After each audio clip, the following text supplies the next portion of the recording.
Okay, we just want to make sure the microphones are working right. Angie? I am trying to verify that myself. Okay. Thank you, sir. Thank you.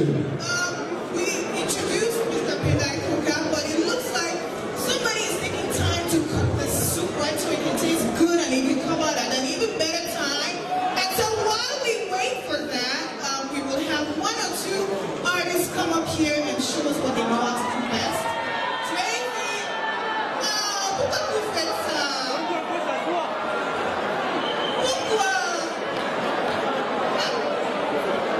Le professeur Camto est en train de s'assurer que le boycott est total. Il est en train de s'assurer. Il veut avoir les dernières informations par rapport au boycott. So he wants to make sure the boycott is total. Do we agree? Do we agree? I can assure you, ladies and gentlemen, the President-elect, Maurice Kamto, and the three Musketeers are right here with us. So please, be patient. Tu sais, parfois, pour marquer un bon penalty, il faut se réguler un peu. Donc il a pris un petit recul pour bien voir le goal. Parce que là-bas, au Cameroun, on est en train de vouloir... They want to shift the goalpost. They're trying to shift the goalpost in Yaoundé now. Donc il a pris un petit recul pour s'assurer que le goal est là, pour bien marquer le penalty, n'est-ce pas? And guess what?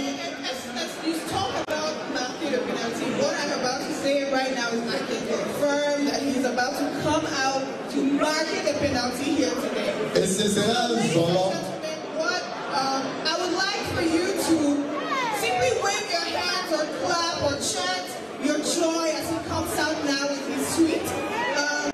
His advisor is going to be accompanying him as well as somebody whom you love and are very fond of. When he's on TV, there is never a dull moment with him. I speak here of Mr. Albert Zonga, who's one of the first maritime jamming experts in Cameroon, who served well in the National Assembly and decided he had had enough. He was tired of the dysfunctionalities in the current regime and decided to join the opposition. He himself was also a presidential candidate in 2011. Ladies and gentlemen, can you make some noise for Mr. Albert Zonga?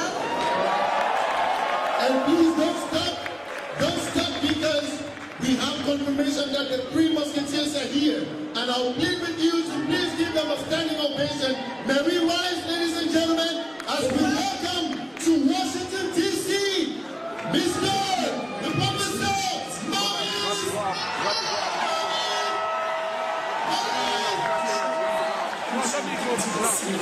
We can hear you.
Ladies and gentlemen, the three Musketeers are here. Le bon appel, le matin de penalty, et si l'intelligence, c'est dans la tête.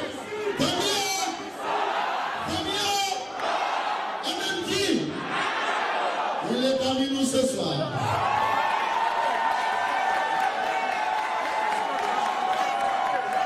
Ladies and gentlemen, chose promis, chose due. They went through Paris, they went through Montreal in Canada, they were in Boston last night, and they're here with us tonight. Ladies and gentlemen, as we kickstart this event, may we invite, we in the United States. It's very orderly, and we have to give honor to whom honor is due. At this point, we are going to invite a very special corps to come and do the guard. They're going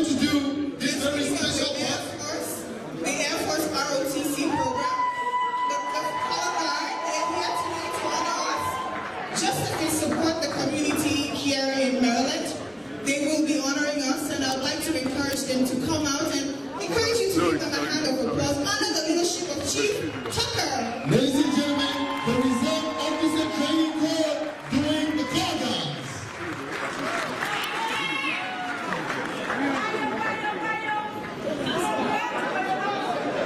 They are part of the Air Force ROTC program. Many of them are in high school between 9th, 10th, and 11th grades. They are gracing us with their support today.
to come and give the beginning invocation. He's a minister who has been in the ministry for about 2 decades now, and he is the founder of Dunamis. Can we all give him a hand of applause so he can come and complete the ceremony?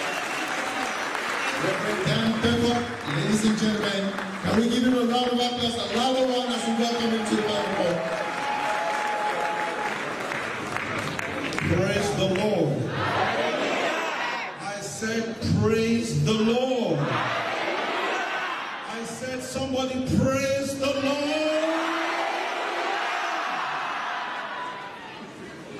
Good evening, everyone. I've been charged to do the invocation.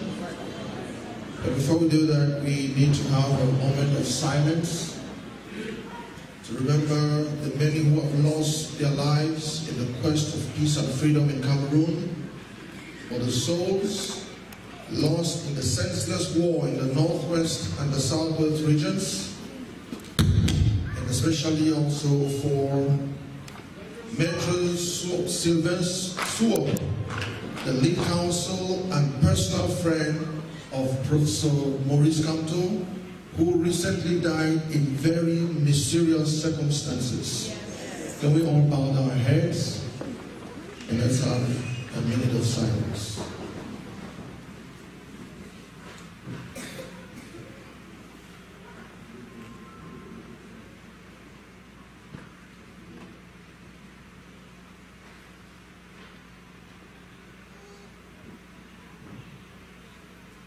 And their souls rest in peace. Amen. Let us pray.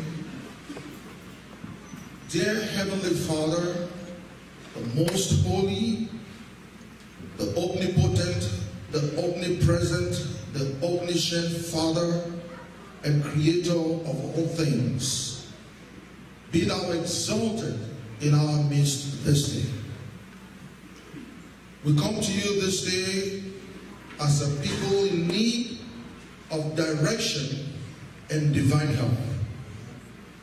We thank you for Professor Maurice Kamto, the convener of this gathering of the sons and daughters of Cameroon from all political affiliations, tongues, tribes, and creed, who thought it wise for us to come and to reason together.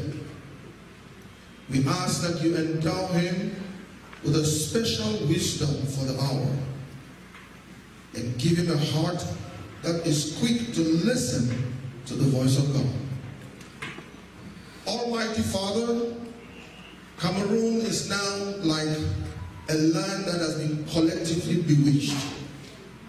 Whole villages have been razed, grandmothers and infants torched alive, young men summarily executed or incarcerated, and many are languishing in the dungeons for simply expressing their fundamental right, the freedom of expression. Young military men are dying in record numbers, fighting their own fellow countrymen. And in the reflection of your prophet Habakkuk, in Habakkuk chapter 1 verse 2, O Lord, how long shall we cry for help, and you will not hear us? Or how long shall we cry that there is violence, and you will not save us? O Lord, why do you make us go through this iniquity? And you look on the other way, and you don't see the wrong that is going on. There is destruction and violence before us. Strife and contention is rising every day. So the law is paralyzed, injustice is going forth, for the wicked surround the righteous, and so justice is being perverted. In Psalm 97 verse 11, the word says, let the groaning of the prisoners come before you. According to the greatness of your power, preserve those who are appointed to die. Lord, according to your word in Matthew chapter 11, verse 18, you say, whatsoever we bind on earth shall be bound in heaven, and whatsoever we loose on earth shall be loosed in heaven. Therefore, Lord, according to thy holy written word, and according to the authority that you have vested on me as a servant of the Lord, and with your people gathered here, in the name of Jesus Christ of Nazareth, we bind every evil spirit that has taken hold of this nation. And we release the power of God on the whole nation. Lord, even according to your instructions in Jeremiah chapter 1 verse 10, you have set up your servants above the nations to pull down and to destroy, to build and to plant.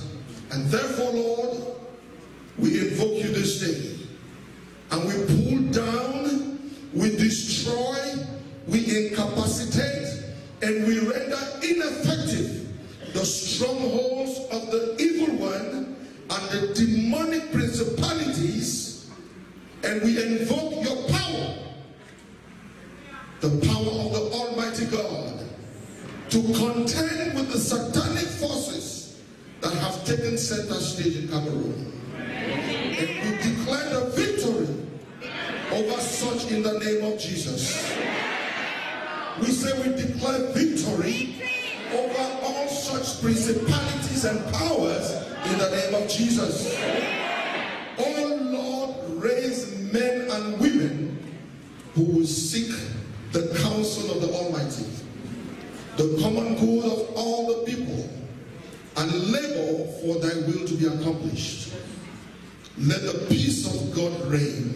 Amen. Let truth prevail. Amen. Let justice be restored. Amen. Let the glory of the Lord shine on Cameroon again. Amen. And let joy, freedom, and prosperity ring from the north to the south, from the east and to the west. Amen. And let the perfect will of God be accomplished on Cameroon in Jesus' name. Amen.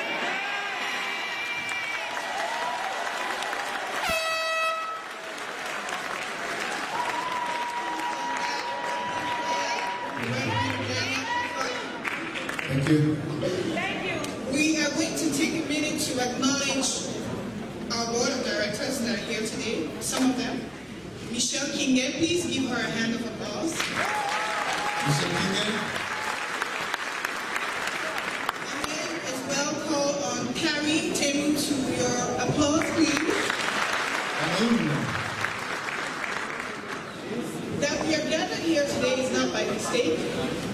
It is actually because of a lot of hard work, and we have a strong organization committee or commission that was able to put together this in a very record period of time.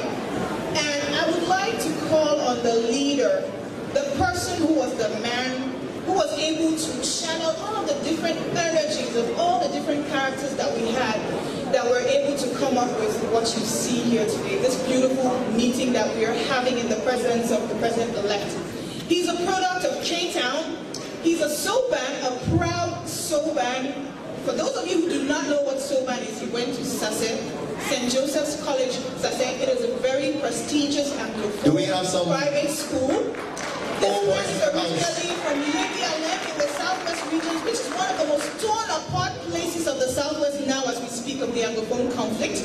I would like you to encourage and to applaud him because he deserves all our honor today, and his name is Mr. Ivo Tassel.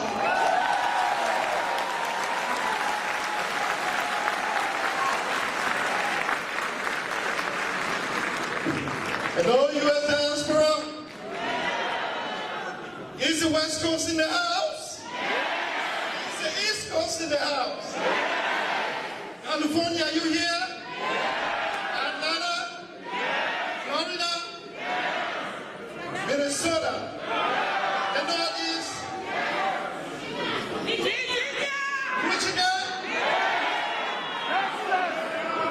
Ladies and gentlemen,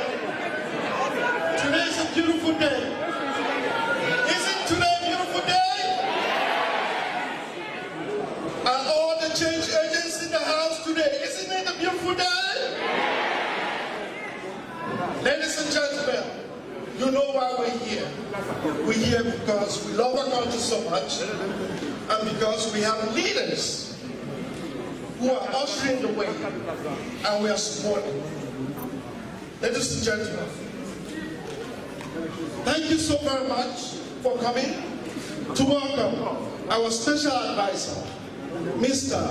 Penda Egoka. Thank you so much.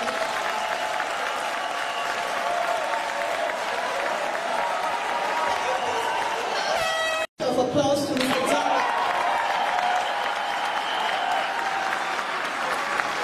Ladies and gentlemen, we always want to save the best for last. I want you all to know there are people who've been working tirelessly to make this possible. I want to acknowledge Mr. Fabrice Kwam Kandem.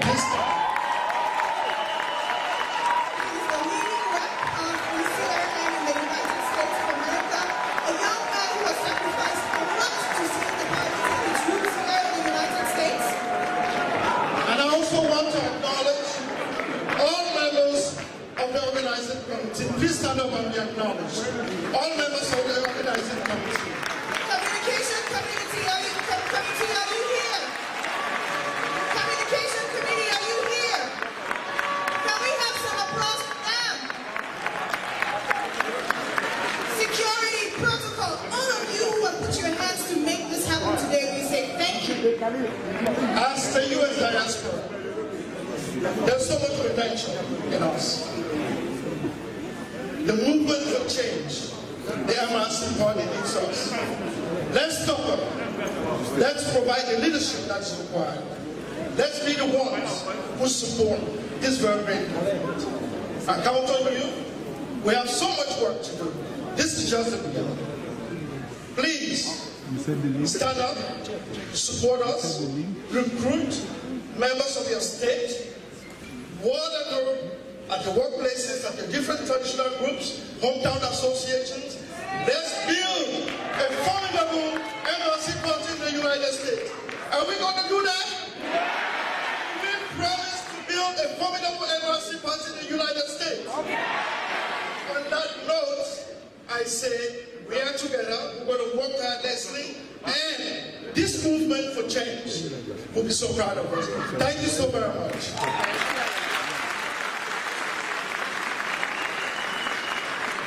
Thank you so much, Mr. Ivo Tasso. We are delving into the flesh of this meeting today. And do not worry, you'll be listening to our President-elect, Mr. Maurice Kamto, Professor Maurice Kamto. Before we get to him, since we are saving the best for last, as Mr. Ivo Tasso rightly said, I would like to introduce to you, just so he might say a few words, this man in whose home the leading team was arrested.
Les érudits en anglais sont là. Je voudrais sincèrement vous dire merci. Merci pour nous et merci pour moi. que si nous sommes sortis des griffes des lions, c'est parce que vous avez fait suffisamment de bruit pour que le lion lâche sa proie.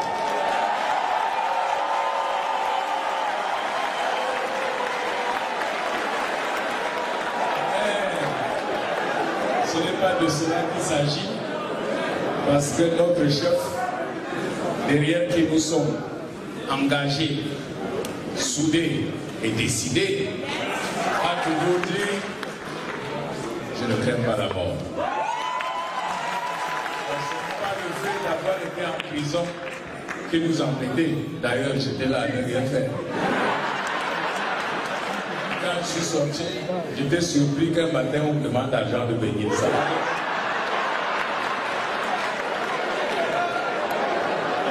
Le regret était tout simplement que le travail qu'il avait commencé n'était pas achevé. Mais vous étiez sur le chantier, en train de travailler. Et vous avez vu le premier résultat. La diaspora a rappelé à quelqu'un que son village n'était pas en Suisse.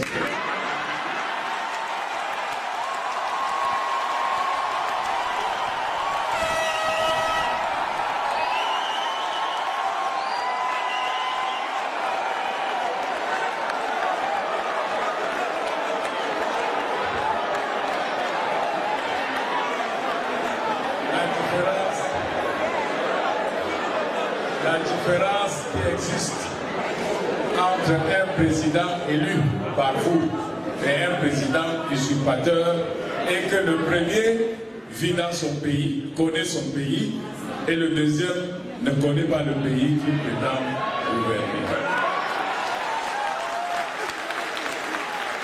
La différence entre le président élu et le président usurpateur est que l'un dit: je ne veux pas perdre un seul de vous. L'autre dit: mourrez tous.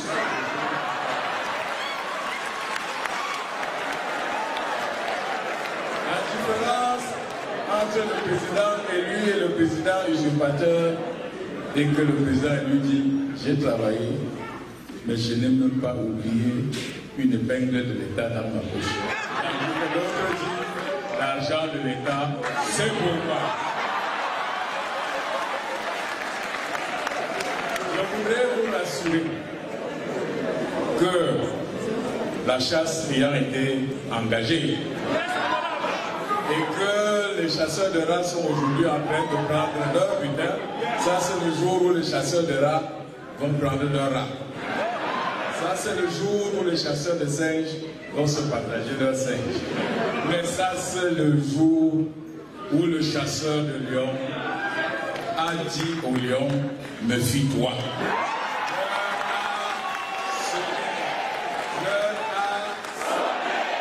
C'est pourquoi quelqu'un qui prépare à manger, et vous invite, vous dites que vous n'allez pas manger, il se met à pleurer. C'était le poison.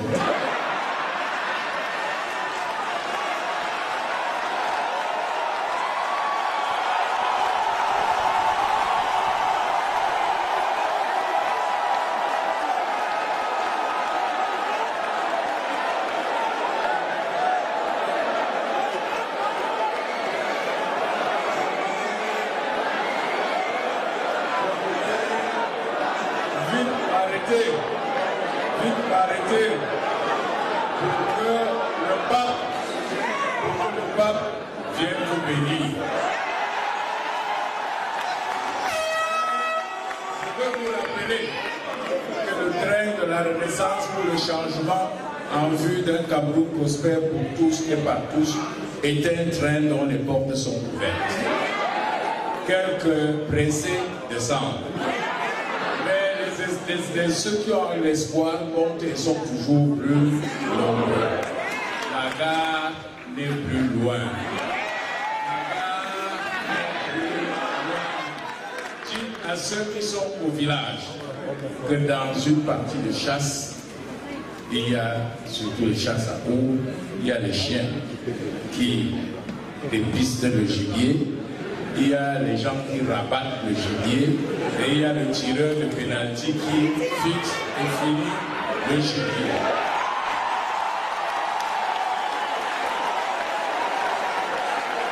Vous avez abattu le gibier dans la forêt camerounaise. Aux Camerounais restés au Cameroun, d'encercler le gibier pour permettre que nous mettions fin à nos misères. Mes chers amis, je m'en vais m'asseoir.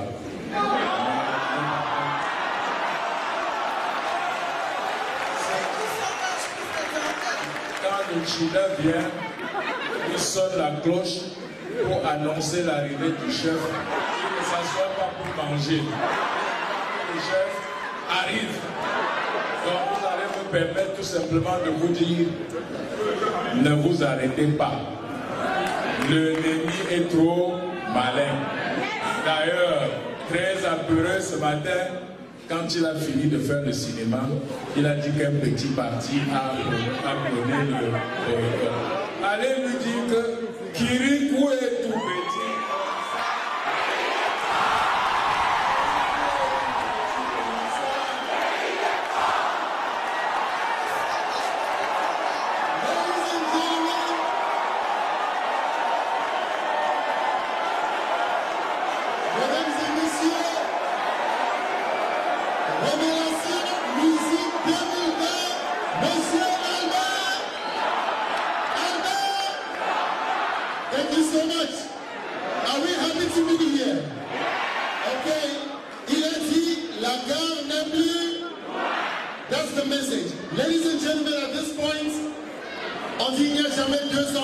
So we are going to move on to someone who was equal part of that team that was illegally arrested and detained in the dungeons in Cameroon. I'm talking about someone who even spent a lot of time, a lot of his years, advising the rogue regime in Yaoundé. Mesdames et messieurs, can we please put our hands together as we welcome to the microphone Mr. Christian Benga.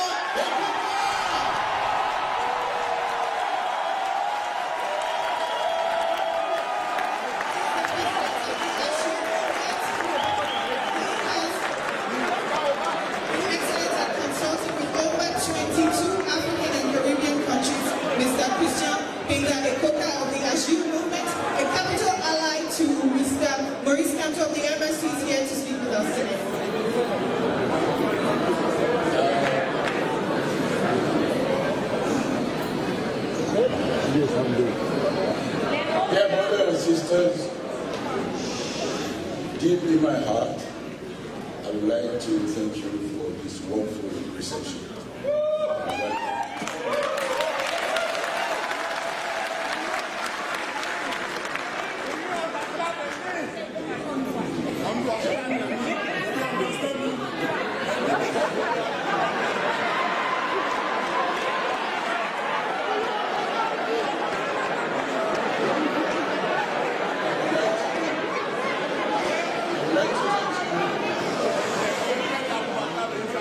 I would like to talk to you about the paradox of Cameroon.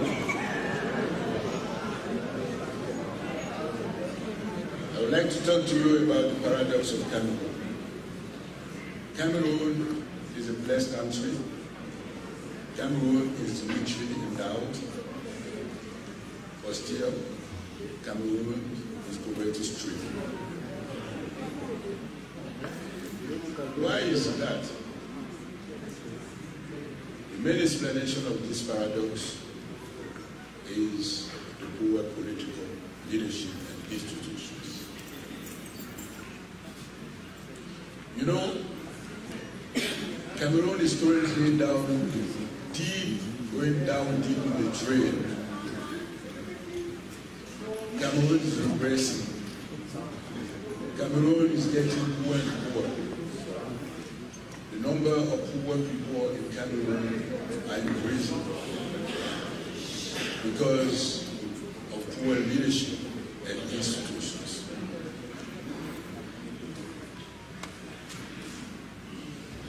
Cameroon, when you see about all the sectors, Cameroon is really performing. Yearly, in 2017, we have imported about 650 billion of staple food, including rice, fishes, sugar, vegetable oils, and flour, despite the huge potential of Cameroon in terms of arable lands and in terms of human entrepreneurs. Whereas we could have exported many of those products to some neighboring countries and even far away. 3 years ago, a small strike, which started as simple grievances by lawyers and teachers, has escalated to become an armed conflict, killing more than 10,000 people, burning more than 300 villages, internally displacing more than 500,000 people, and leading more than 50,000 people to become refugees in neighboring countries. All of this due to the careless leadership of Mr. P.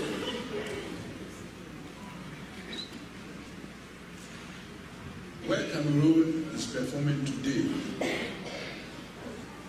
Cameroon has become a land of hopeless, a land where the youth is hopeless, is in desire, and the heavily taking risks, crossing the sea, the desert, just at the quest of a better life.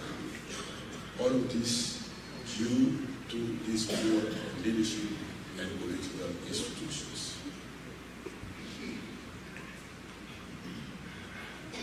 You know where Cameroon is best performing? Cameroon is among the top performers when we are talking about corruption. Cameroon is performing well when we're talking about investment of funds, public funds. Cameroon is better performing when we're talking about the lack of infrastructures, lack of potable water, lack of electricity, a poor business environment, etc., etc. So having said that, you will understand that the real problem of Cameroon is poor leadership again and again. Because leadership is the cause and everything else is the effect. So to resolve this enigma, to resolve this problem, which seems to be so much complicated, when the presidential election of 2018 was in the horizon, I was advising Mr. Diab, and I decided not to support him.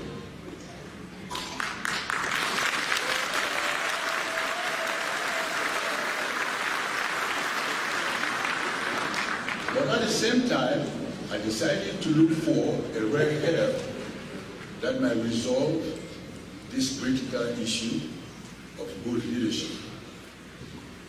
And of course, I gathered a team around me and tested a number of candidates for this election. The test was including as criteria passion for the country, the loving of people, personal commitment for the improvement of Cameroon, the passion for excellence, and of course, personal determination, the program, the vision about Cameroon. And someone who really loves the people, someone who is above clans, someone who is above tribes, someone who has this passion for excellence. Now, when the score came out, I was surprised because Maurice Kamto, my brother and my friend, got an outstanding score.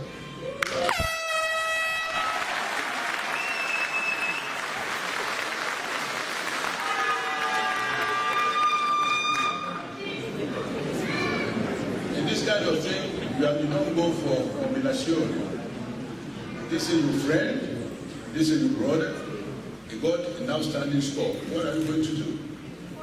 You just pick him up because he's the winner of the game.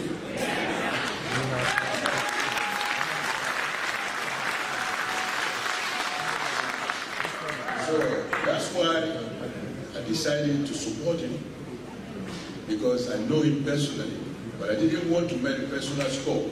I got some other people to make a score and to test him, and to win the state in a very outstanding manner as you know.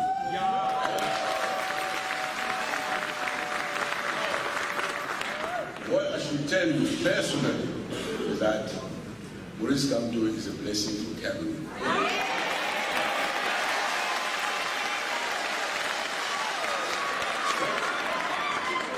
Maurice Kamto is the voice of voices. Maurice Kamto is the hope of hopeless.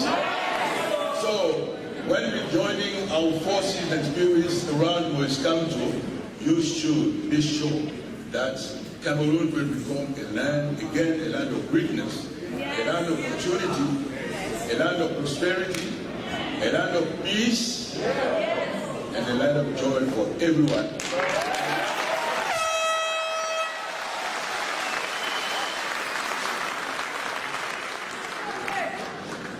So,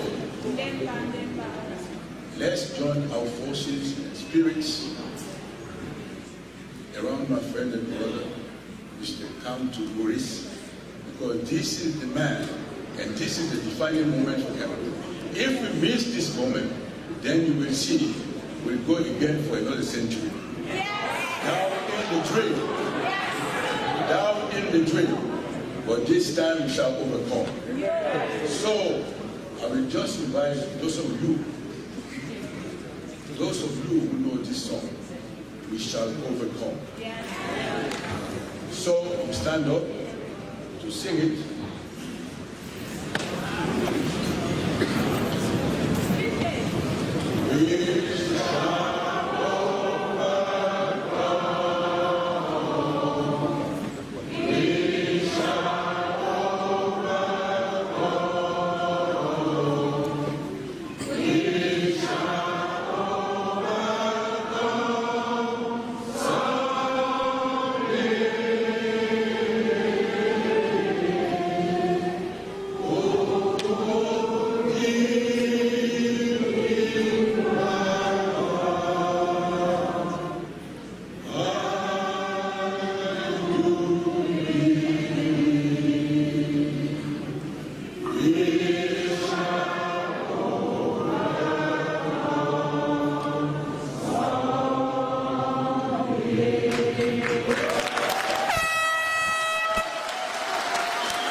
The president of the Ashir movement that seeks to change the mindset of Cameroonians, a man who has offered his expertise to over 20.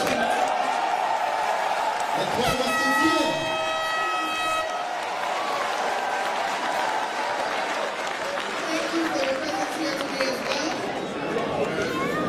It is about that time when there are VIPs who we acknowledge, and then there is a VIP.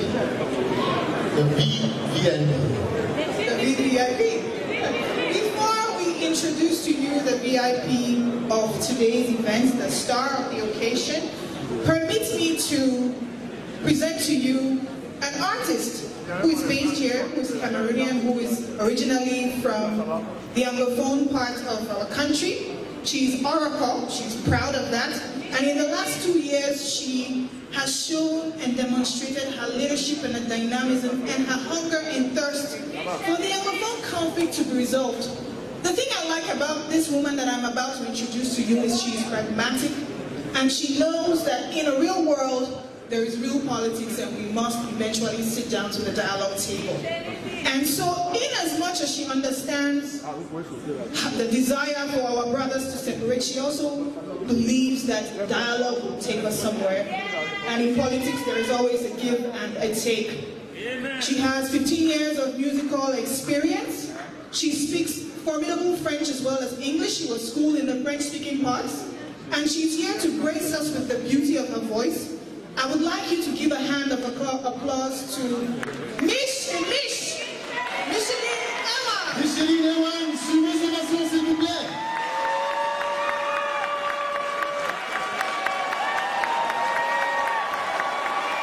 Ladies and gentlemen, isn't she beautiful?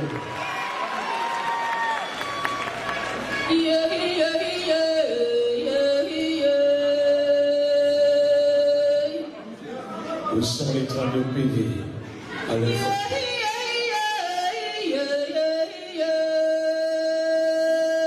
Il est un monstre froid.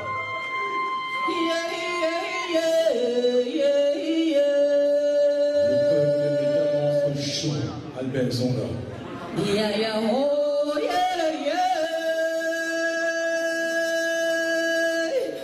Je ne vous trahirai jamais, professeur Maurice Kamto.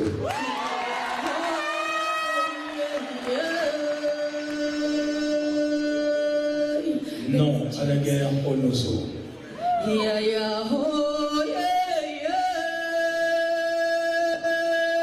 There is genocide going on in my country.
and gentlemen, if we have the awareness that we have about all what is going on in Cameroon, it's thanks to the media.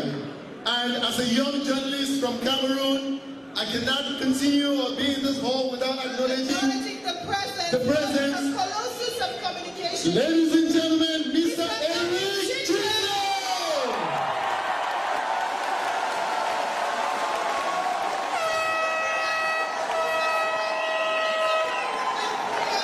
Thank you very much.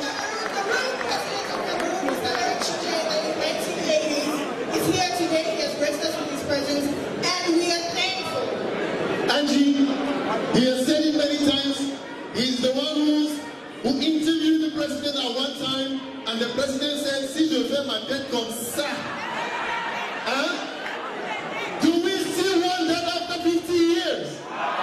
Est-ce qu'on peut ça après 50 ans?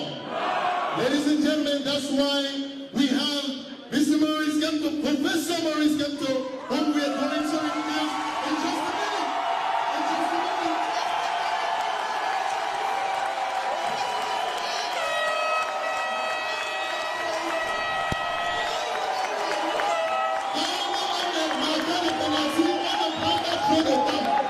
If you want us to do a lot of that, so ladies and gentlemen, he's already here. And he said it before the international media. Everybody who wanted to hear, he wasn't scared.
To the president-elect, and then we are going to have the award from the state of Maryland handed to the president-elect, Professor Maurice Kamto.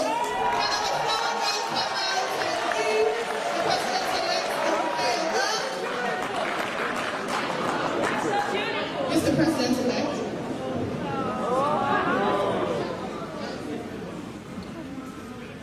Oh, she's shy. President-elect, could you just take the bouquet from her? She really wanted to make a bouquet. She's been sitting there for about an hour.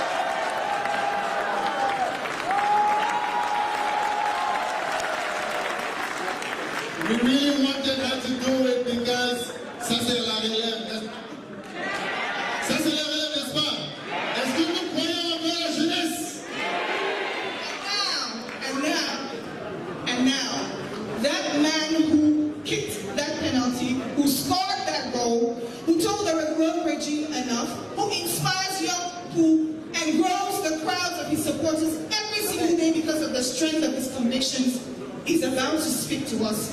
Ladies and gentlemen, standing up and looking at him is just not enough, because this man has made us to realize that we deserve more, to realize that Cameroonians deserve better leadership. Cameroonians should expect better leadership, and there are better leaderships who can take the mantle of our country. Ladies and gentlemen, this man's ideologies, this man represents so much. The day he was arrested, I have friends who cried because he was picked up. Ladies and gentlemen, he is here today, even more stronger, even more firm in his beliefs and his convictions to take the country forward. I would love for you to give him a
and recognize those who have helped this life and have made the life of our fellow human beings better. As you know, Dr. King, Marcus Garvey, all those who have fought to make the United States what it is today. So when we heard that they were coming, we worked with the committee, we got in touch with the state of Maryland, the governor sent a citation, official citation, that I'm going to be reading to you. And we also have the Maryland General Assembly that wrote a citation for you and all your team.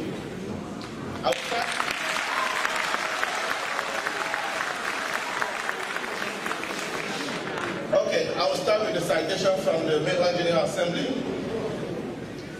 The Maryland General Assembly official citation. Be it hereby known to all that sincerely congratulations are offered to Professor Maurice Kamto in recognition of your lifetime commitment for social justice, good governance, and human rights. Yes. And the noble mission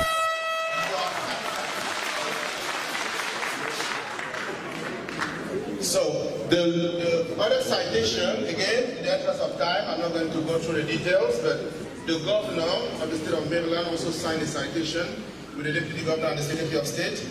And the citation states, the governor of the state of Maryland to Professor Maurice Kamto.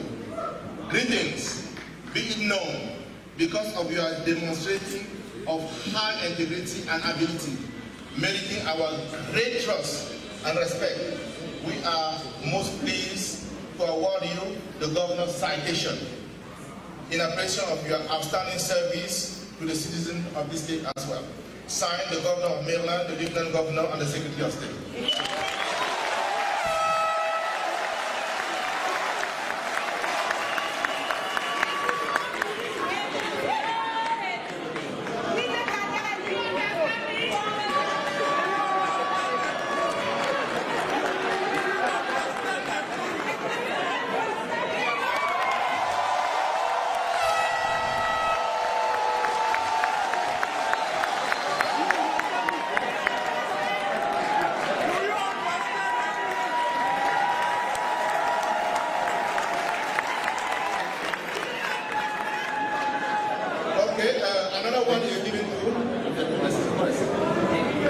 We also have citations for the member of the delegations of the President-elect Maurice Kamto. And these citations are for Mr. Abel Songan.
Thank you so much.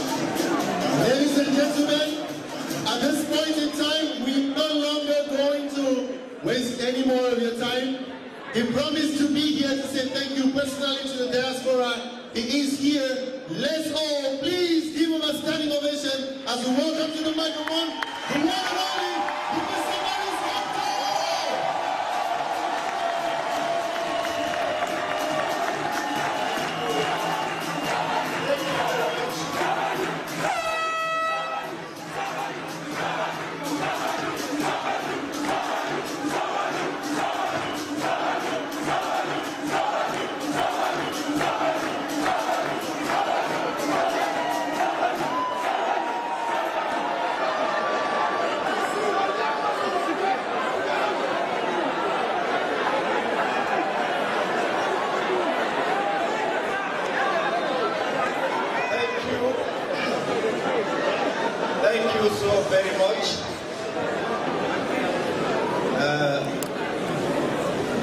Good afternoon.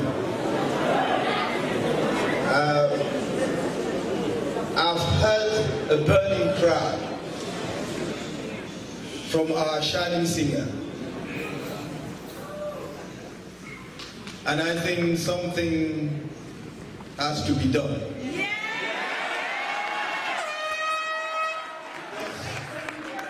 She was mourning our mothers, our sisters, our wives, our brothers. She was mourning our parents, died in the northwest and southwest, died in the far north, and those who are killed in hospitals, and we don't have any explanation on what happened. But I think when I look at you, I can see that my people has rise. And that is moving towards its glory. The time has come. Our time has come. And nobody, no one will stop.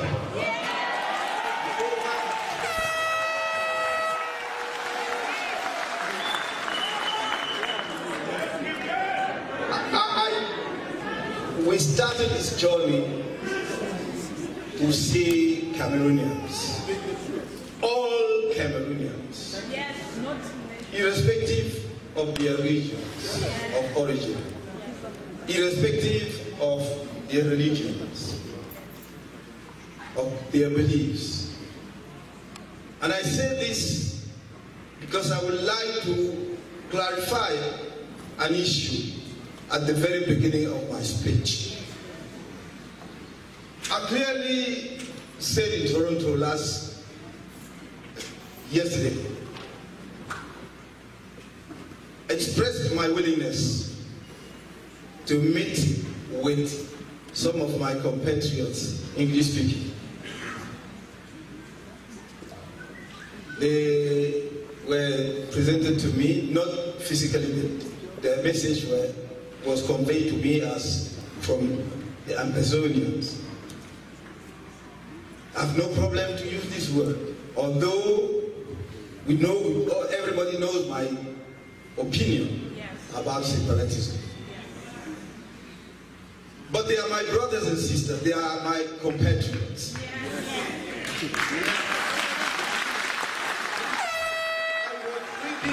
I was ready to meet with them.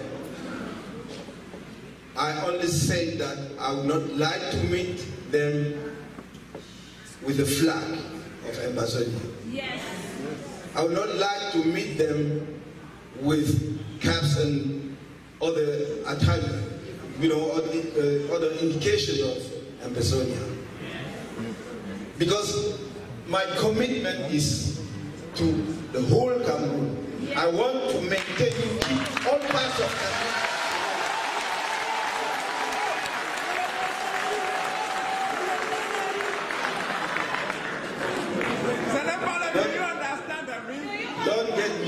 Don't get me wrong. I will fight for them. But I would like to have them on board. They are Cameroonians. They are not begging to any position in Cameroon. They deserve to have any position they would like to have.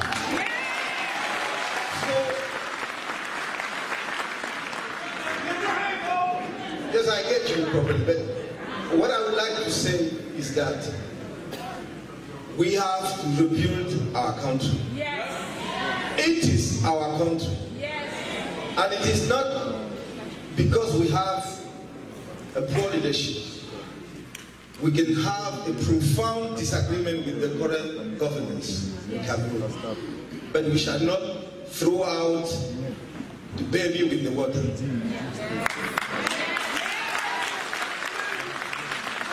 I'm here today, first of all, to express to you, to extend to you my heartfelt congratulations and gratitude for what you have been able to achieve, not only during the electoral campaign for the 2018 presidential election, but during our detention.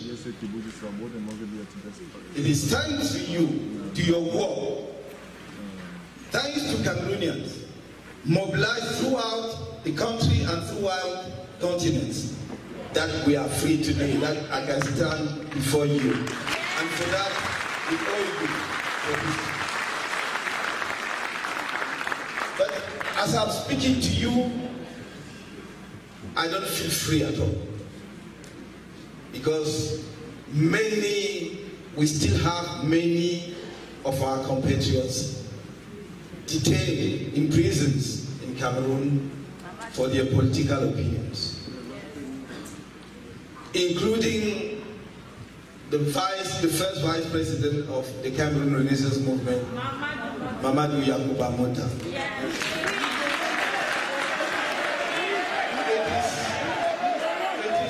It is an authentic hero of freedom and democracy in Cameroon.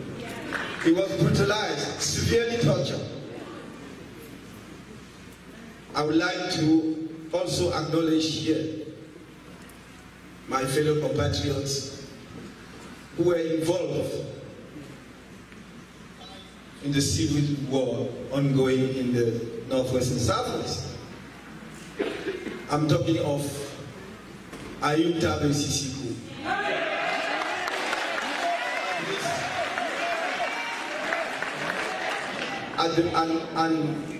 And his colleagues.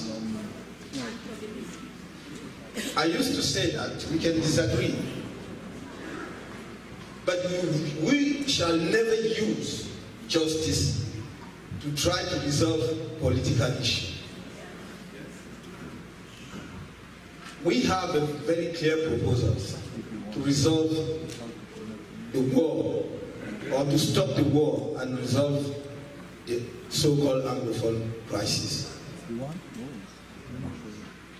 The first point is to release all the political prisoners, all the political prisoners, or those who are detained because they were involved in that crisis. Release all of them, including Ayub Tabe Sisiku, who is sentenced to life. He himself and his colleagues. Give them a chance to go back to see their families, to recover, to discuss among themselves, to put their minds together, to adopt probably their own position for the coming dialogue. Because we have to dialogue. Yes. Give them a chance to go to their villages, what remains from their villages, or of their villages. Release all the political prisoners. Second point, negotiate a ceasefire with the armed groups. Not for the Cameroonian army to lay down its arms or to drop its arms, but for the armed groups to drop their arms in a secure environment. And for that, you need to withdraw from the Northwest and Southwest, the military. Leave policemen and jandarm assure the security. Yes. There. The third point is to set up an emergency plan. Not just to bring food to people there, but to rebuild homes. Because when you ask people to go back homes, to pull out from the forest and go back homes, where do they go? 400 or more villages have been burned down to ashes. Where would they go? And the fourth point is convey an inclusive dialogue. Meaning that a dialogue which involves all the stakeholders, yes, including the representative of the armed groups, those from the diaspora. Because if you pick and choose your own, the people with whom you would like to dialogue, then you probably will achieve a solution, but that will not be respected by everyone, by all the stakeholders. That's why we insist on the fact that all the stakeholders should be around the table. To do what? To discuss basically the form of the state. We need to reform Cameroon deeply. It is quite clear, it is obvious today that the centralized state is not an answer to the ongoing crisis, multifaceted crisis in Cameroon. That's why we need to reform the state. And my own stand is very clear. It's federalism.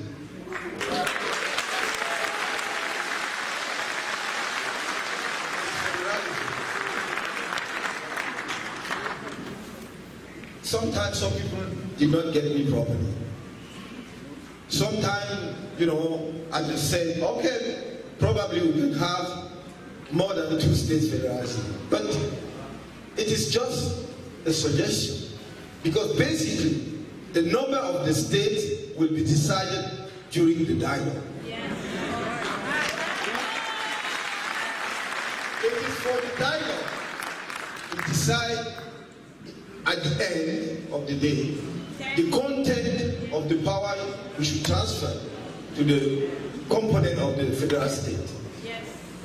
So that's why a genuine dialogue is priceless to settle the matter. And I'm hopeful that by saying so, I will put an end to some misunderstanding going on our own position. I hope I was clear enough for everybody to listen to understand that I am in favor of federalism, and the number of the states will be decided by the dialogue, inclusive dialogue.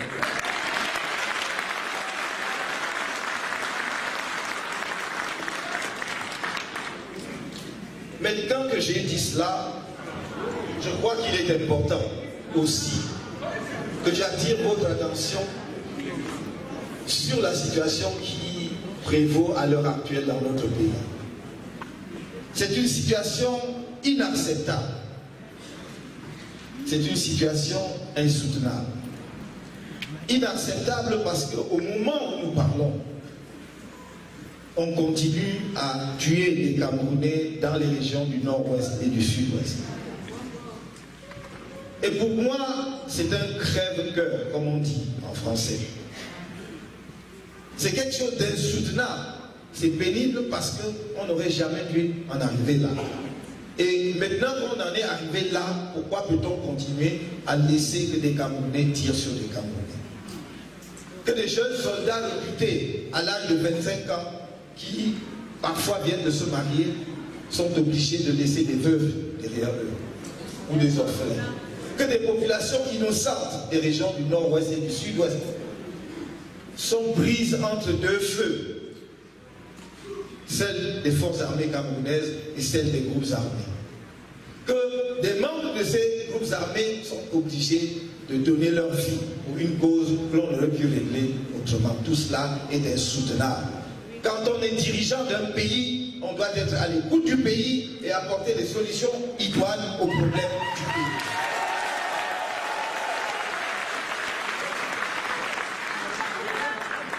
J'avais pris l'engagement que si vous me faisiez l'honneur, si les Camerounais me faisaient l'honneur de me porter à la tête de notre pays, et ils l'ont fait, vous l'avez fait. Mon premier déplacement, mon tout premier déplacement aurait été dans les régions du nord-ouest et du sud-ouest. Pour porter un message de paix, de fraternité, pour rassurer mon peuple que je suis à côté d'eux et que je ne peux pas accepter que l'on transforme ces régions en des rivières de larmes et de sang. Ça suffit et nous ne pouvons pas continuer. Je suis obligé de vous le dire, venir vous le dire à Washington parce que je ne peux pas le dire ouvertement sur la place publique à Yaoundé, mon propre pays, parce que les manifestations publiques sont impossibles. Il y a un moment où on doit mettre un terme à tout cela. Le Cameroun n'appartient pas à une poignée d'individus qui décident ce qu'ils veulent quand ils veulent, sans tenir compte de la vie des autres.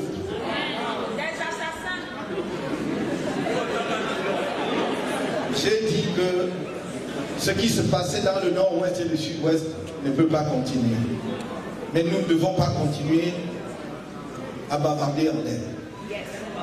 Il est temps que nous explorions toutes les voies possibles du dialogue. Si le gouvernement de Yaoundé n'est pas prêt à faire un dialogue inclusif, les Camerounais eux-mêmes doivent envisager la possibilité d'organiser ce dialogue.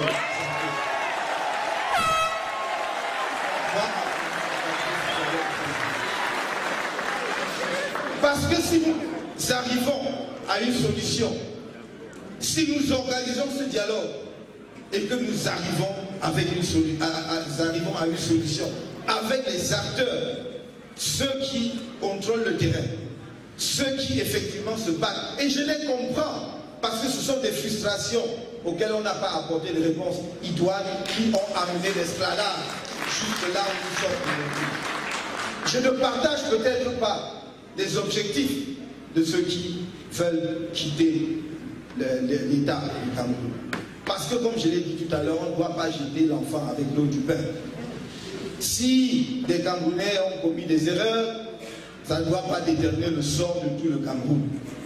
Je dis donc que si nous parvenons à une solution, à l'issue d'une concertation, une solution à laquelle adhèrent les principaux acteurs sur le terrain, nous sommes en mesure de l'imposer au Cameroun. Nous sommes en mesure de l'imposer au Cameroun parce que nos populations demandent simplement à ce qu'on leur propose des solutions qui ramènent la paix dans notre pays.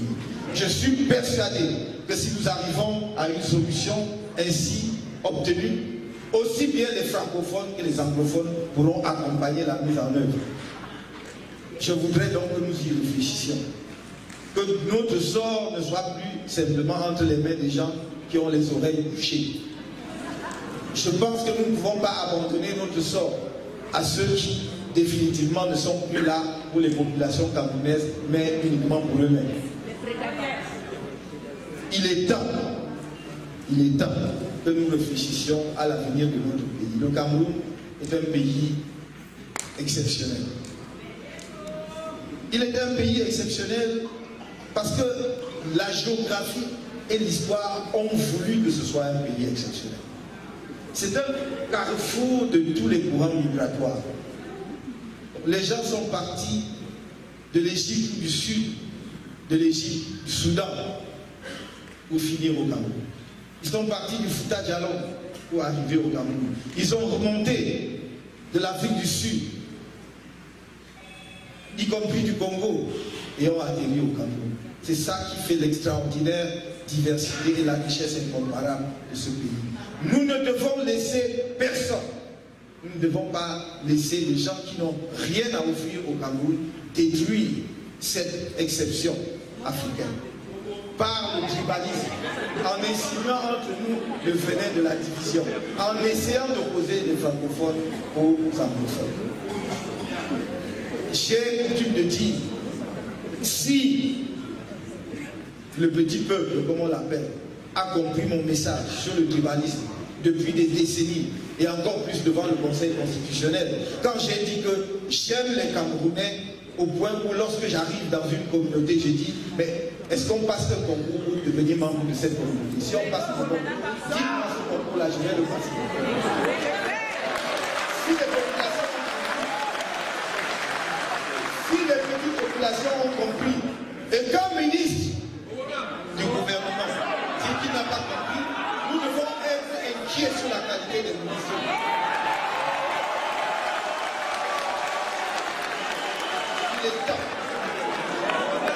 Il est temps que nous nous mettions ensemble. Je vois très clairement là où nous allons. Je vois très clairement là où nous allons. Ce ne sont pas des faits. Moi, ce n'est pas la ligne d'horizon que tout le monde voit. Mais je vois parce que c'est ce que je vois qui me met debout. Je voudrais que vous partagiez avec moi cette foi dans l'avenir du Cameroun. Je voudrais que vous sachiez que je vous l'ai dit à plusieurs reprises, je ne vous trahirai jamais.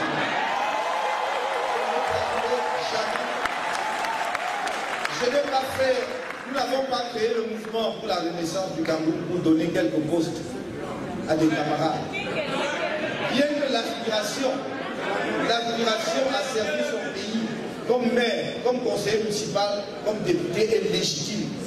Mais il est des moments où l'on doit effectivement prendre la décision qui s'impose dans l'intérêt du pays et dans l'intérêt de son peuple.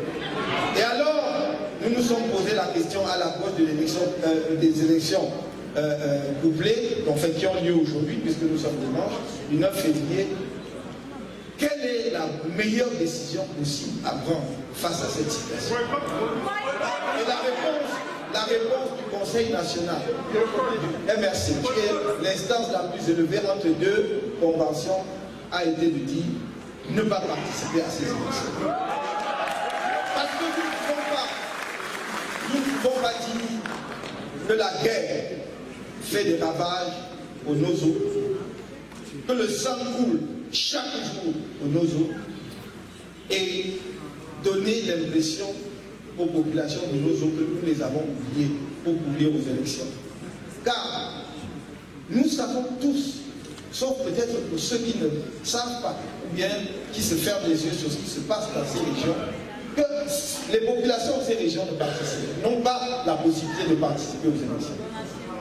C'est une zone en guerre, c'est une zone militarisée. Comment peut-on dire qu'on organise des élections dans une zone de guerre? Donc, le message que l'on a donné à ces populations en maintenant ces élections, c'est qu'ils ne sont pas des Camerounais. Or, j'ai toujours dit que je ne cautionnerai pas la partition du Cameroun, même pas celle que veut organiser le régime en place. Ça, c'est le premier motif. Le deuxième motif, c'est que depuis 2013, nous avons dit que le code électoral actuellement en vigueur au Cameroun n'est pas bon. Il rend possible des fraudes électorales massives. Et nous sommes allés aux élections de 2013. À l'issue de cela, nous avons fait une proposition de modification du code électoral au gouvernement. Depuis la présidence jusqu'à toutes les instances impliquées dans l'organisation des élections et les Camerounais notamment. Nous n'avons même jamais eu de réponse. En 2018, nous étions devant un choix, aller à l'élection présidentielle ou non. Nous avons pris la décision d'y aller pour deux raisons. La première, c'est qu'entre 2013 et 2018, nous avions travaillé le terrain. Nous avions quadrillé le terrain. Le parti qui gouverne au Cameroun s'est toujours pavané et baladé seul, parce qu'il n'avait pas en face de lui des partis politiques implantés sur la...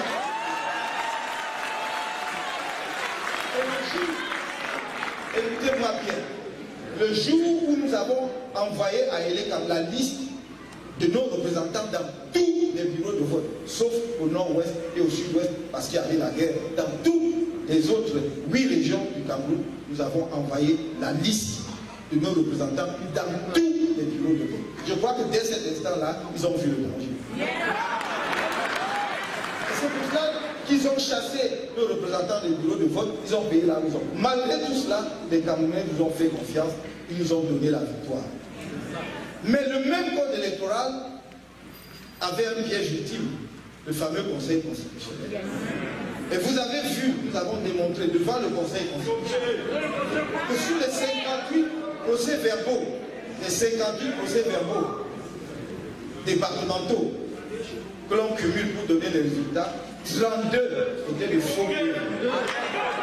32 sur 58, correspondant à environ 1 800 000 voix, sur un total de 3,5 millions d'électeurs. Même vous pouvez faire.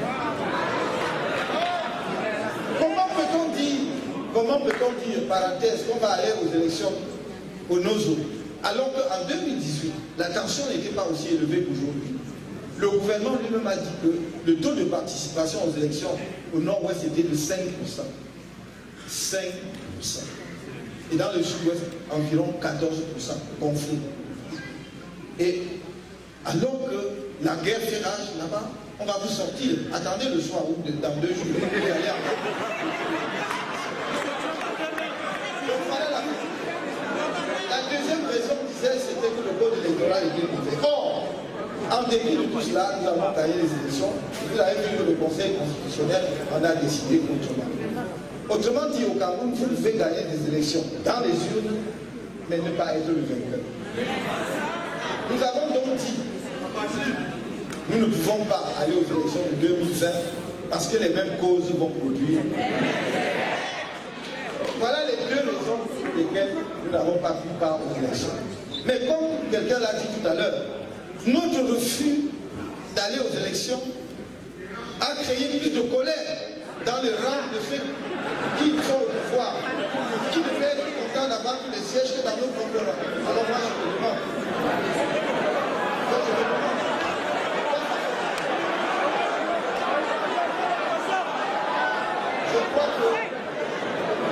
Je crois qu'il est important que vous compreniez cela. Pour bien comprendre, pour bien voir le sens de notre lutte et le chemin qui nous reste à parcourir. Nous avons choisi le changement par les urnes, dans la paix. On nous le reproche. Mais je pose toujours la question à ceux qui nous reprochent d'avoir opté pour le changement dans la paix. Qu'est-ce que vous proposez? Si vous proposez la logique insurrectionnelle, montrez-nous. Depuis 7 ans que nous avons créé le MRC, j'entends toujours la logique insurrectionnelle, mais je ne la vois pas. Alors moi, je ne vends pas le vent au Camerounais. Je ne vends pas une marchandise que je n'ai pas. Je ne peux pas leur proposer une voie que je ne peux pas assumer. Parce que je n'ai pas d'armes, je n'ai pas de milice, je n'ai pas d'armée. Je ne peux donc pas affronter la paix.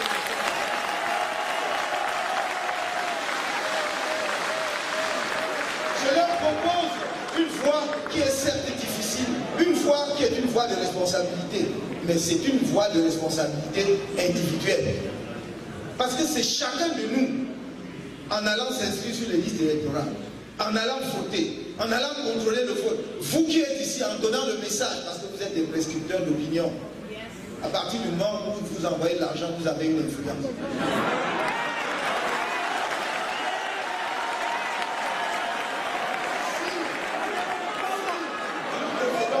Si nous procédons de cette façon-là, la victoire sera certaine au bout du processus électoral. N'en doutez point. Ils peuvent courir et dire que oui, ils ont fait les élections. Le MRC n'a pas pris pardon, le MRC est éliminé de la scène politique. Mais ça me fait rire. Parce que si la non-participation aux élections et le fait qu'on n'a pas de députés à l'Assemblée nationale ou aux conseils municipaux était la mort d'un parti politique, alors je me demande, où sont les 300 autres partis politiques?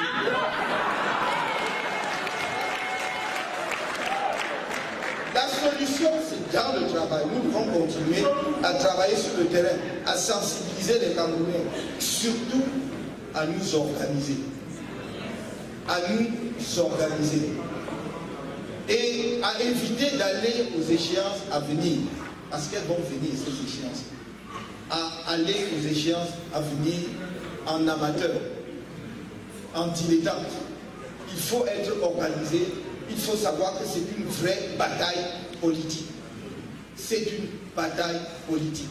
Quelquefois, on me demande, oui, mais qu'est-ce que vous allez faire après le 9 février? Je leur dis, est-ce que la vie s'arrête au 9 février? Nous avons pris la meilleure décision de ne pas aller aux élections. Nous allons travailler pour la suite, pour que la suite nous donne raison.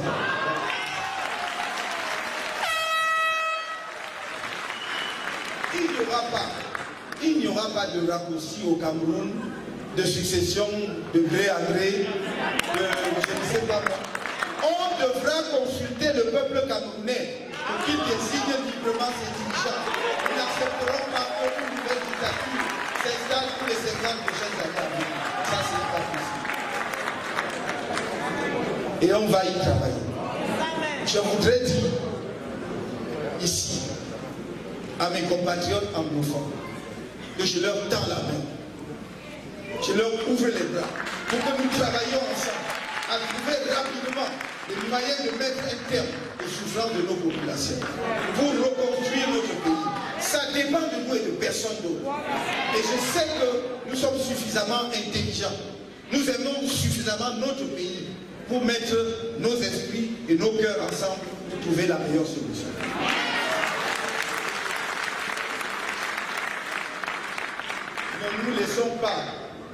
Ne nous laissons pas traîner dans des voies sans issue. Et je vous le dis, mes chers amis, une fois de plus, le tribalisme est une fumisterie. Chacun est né quelque part. Mais personne n'a choisi de naître là où il est né. Avant que tu m'ouvres les yeux, tu es déjà né.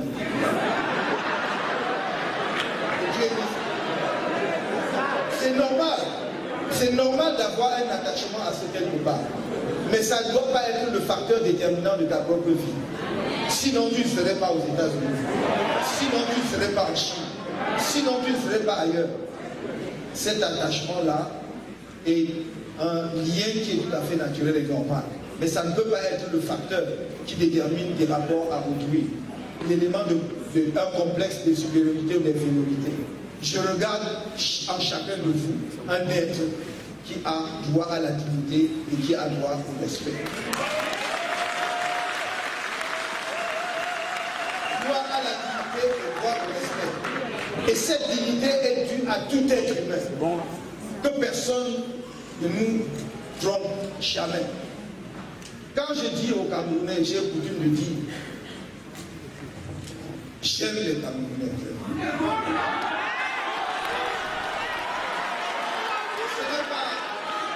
Ce n'est pas seulement un slogan politique.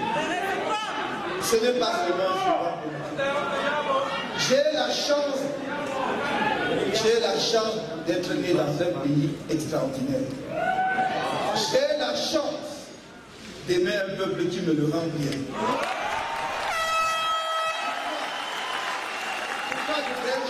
Pourquoi devrais-je me plaindre? C'est pour cela que je suis engagé dans ce combat avec vous jusqu'à la gare.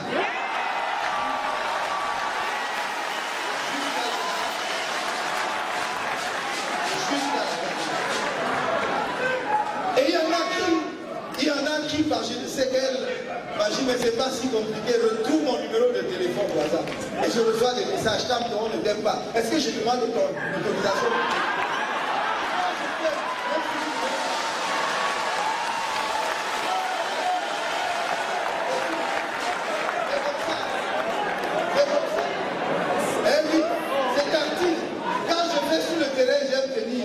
Les mamans pour qu'on parle. C'est comme ça. Et pour servir un peuple, il faut les voir. Et je dis que si vous n'aimez pas les gens, ne vous engagez pas en politique.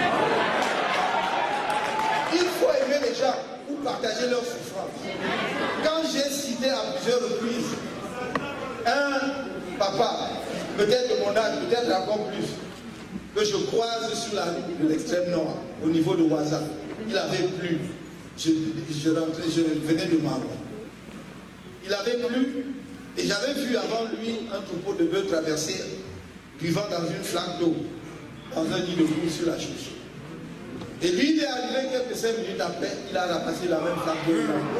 Et vous voulez que je dorme tranquillement et que je ronfle? C'est impossible. Je ne peux pas trouver le sommeil tant que je n'ai pas réglé son problème.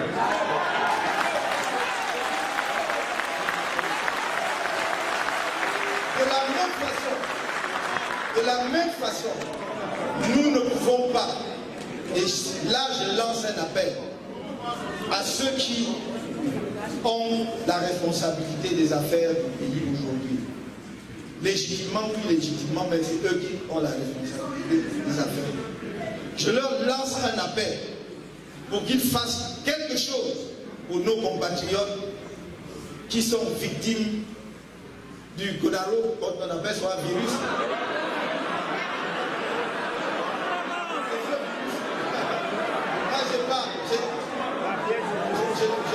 Je n'ai pas fait d'études de médecine, donc on parlerait de pas de médecine. Mais ce virus qui fait apparemment des victimes en Chine, et nous avons une colonie importante de Camerounais, et notamment d'étudiants, qui sont victimes de ce virus, de cette épidémie. et qui, pour l'instant, malheureusement, ne reçoivent aucune aide de notre pays.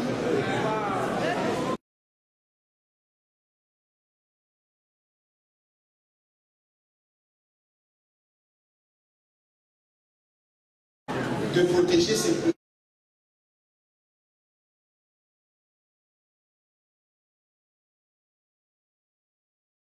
Voyez, aucune fois à droit à votre vie.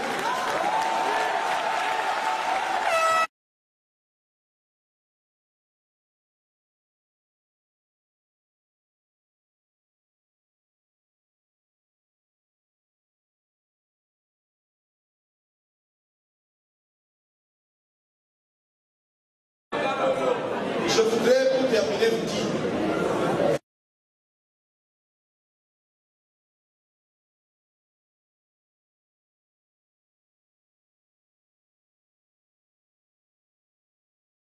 l'amphithéâtre, plein comme un œuf, loin de vos terres et de nos terres d'origine. Je dis que quelque chose s'est passé.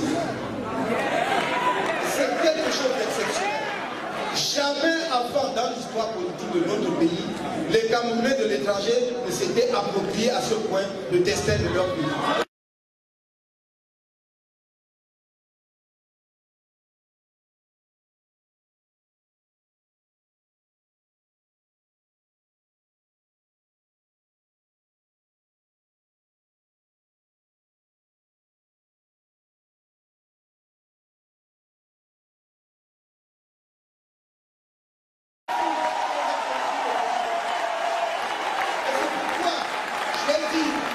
Il ne s'agit même plus de même.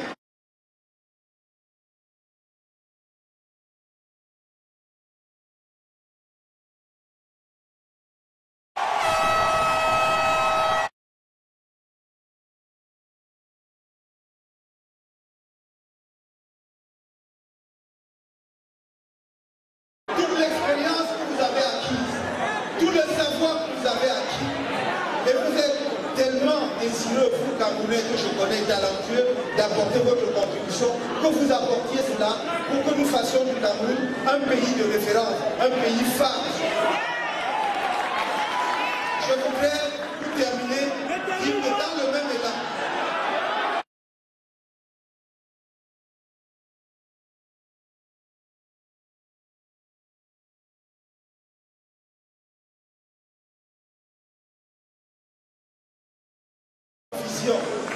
notre vision de l'avenir est une vision panafricaniste. Le Cameroun doit être le point de départ de la construction de cette Afrique nouvelle. L'idéal serait que les 54 États africains s'assoient et adoptent une nouvelle constitution. Nous savons que c'est difficile pour diverses raisons politiques. Mais je crois que le panafricanisme doit commencer là où c'est possible. Si 2 États sont prêts, qu'ils commencent. Si 3 États sont prêts, qu'ils commencent. Et c'est ce que nous allons faire lorsque nous serons en capacité de gouverner en Afrique centrale. Donc c'est déjà, je peux dire à tous les Africains, demain, tout Africain qui veut participer à cet élan nouveau, qui veut participer à la dynamique nouvelle, à la construction du Cameroun, sera le bienvenu au Cameroun. On va faciliter l'accès au Cameroun.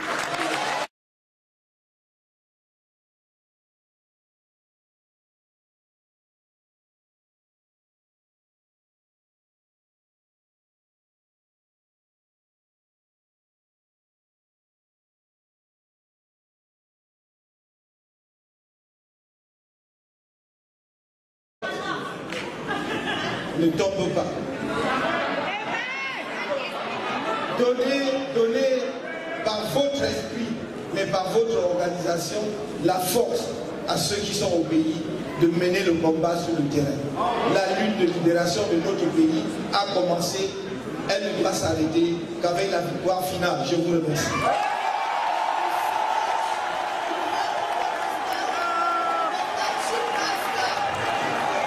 Thank you.